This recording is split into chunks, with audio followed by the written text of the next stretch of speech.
Okay, today is May 13th, and we're on 11.5. 11.5 is areas of circles and sectors. Okay, and let's define what we're talking about. We're talking about a sector. I'm going to move this up a little bit, shift it down. We're talking about a sector. You can almost think of a pizza, and you've got a slice of pizza.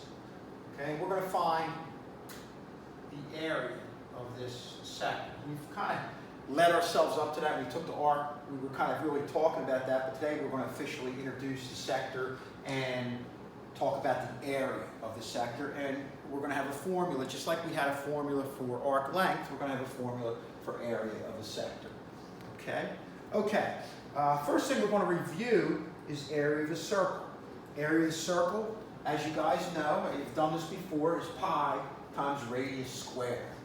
Okay, we're going to look at the first example here, and we're going to look at the area, try to get the area of a circle with the radius 8 inches. So the area is going to equal pi times radius squared.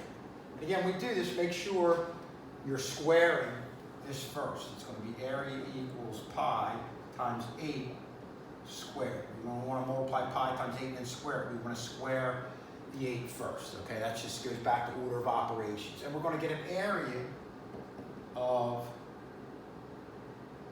64 pi. Okay, if we multiply that out, 64 times the 3.14, we're going to get an area of 200.96, roughly 201. Okay, and again, that's going to be in inches squared. Okay. Okay. Now, they want you to find the area on this next one. Here, we just had to find the area in the first one. Find the diameter of a circle with an area of 96 centimeters squared. Write out your formula. Area equals pi times radius squared. Always like to do that. And we're going to write out what we're given. We're given our area, 96, and pi is going to be 3.14. Remember, pi, sometimes people confuse pi with a variable. Not a variable. Pi is an actual number, and it's times radius squared. We're going to divide through 96 divided by 3.14, okay? And that's going to give you 30.57. So we divide this through, we're solving this. We leave our r squared here. So we're going to get 96 divided by 3.14 is 30.57 equals r squared. Okay, but we want to find r. So all we have to do is get the square root of 30.57. So we're going to get the square root of 30.57. Okay, the square root is going to equal r. And if we do that, we're going to end up getting roughly 5.5 for r. Okay, so again, to recap, when you're asked for something, write out the whole formula, write in what you're given here. Okay, and then obviously our r squared was our unknown. We solved for r squared, and we ended up getting r squared equals to 30.57. Get the square root, and that's going to be that's going to end up giving you 5.5 centimeters for. So our radius is just a length. That's going to be in centimeters. Or when we have area, our answer for area is going to be in centimeters squared, inches squared, whatever they give you. Okay. Okay. Let's go down here, and we're going to look at. We're going to introduce the formula for finding the area of a sector. Okay. Area of a sector. Find area of a sector. It's going to be area of a sector over area of a circle equals the measure of the arc over 360. Okay. So 360, obviously, that's going to be your constant right there. And then your measure of your arc, you're going to be given that. Area of the circle, you might be given it, or you might be given a radius. We have to find the area of the circle. And then this, the area of the sector, in a lot of cases, is going to be your unknown. Okay, so let's move this up here. Okay, we'll show our formula right there. So again, I like rewriting the formula. Area of a sector over area of a circle equals arc measure over 360. One thing you'll notice about this right side of this formula is the same thing that we had on our right side of our formula for finding arc length, but this is the area of the circle or sector that we're finding. Okay, so let's see what we have here. Area of the sector, that's going to be our x. That's what we're trying to find. Okay, that's going to be our x.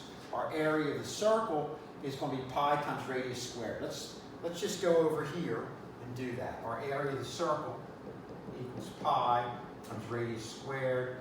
Area is going to equal pi times 4 squared. So area equals 16 times pi.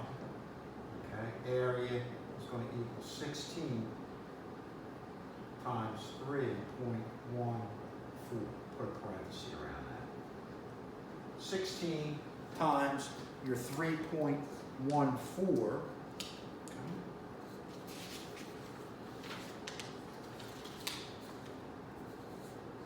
And that's going to give you 50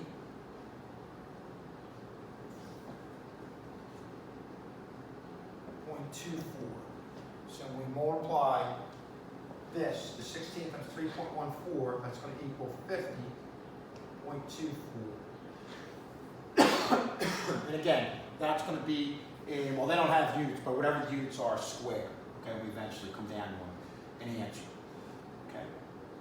Okay, your arc measure, remember that's going to be the same as your central arc, and they actually listed out here. Whenever you see degrees is going to be your arc measure. Okay, it's not going to be your arc length, it's going to be your arc measure. And they just so happen they put it out here. Okay, your angle would also be 80 degrees. Whatever the central angle is, that's the same as your arc measure. Arc measure is going to be in degrees. So that's going to be 80 over 360, which is always our constant right here. Then we just cross multiply. 360 times x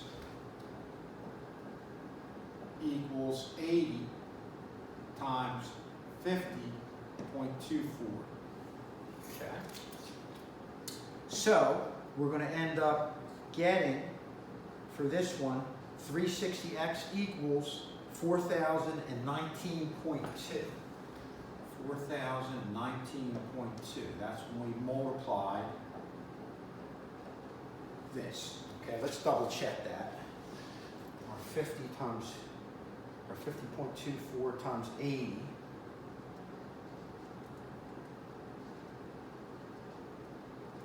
Yep, you're going to get 4,019.2. Now we're just going to divide through by 360. Okay, just solving the equation. And we divide through by 360, we're going to end up getting 11.16, okay? X equals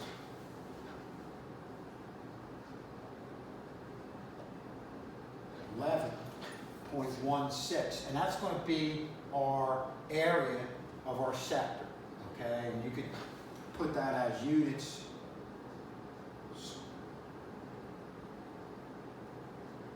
Units squared. 11.16. So our area in here is 11.16. And it makes sense. The area of the whole circle is 50.24. The area of this portion is going to be 11.16. Again, look for reasonable answers. Okay? Okay, so I think we're going to stop it right there. A couple other problems right there. If you want to look at different notes, but I'm going to put some more examples on the or do and put some notes on some of the examples on the worksheet. We should be good to go from there. Again, if you have any questions, definitely email me. Tomorrow, like usual, we'll have our review, then our quiz on Friday.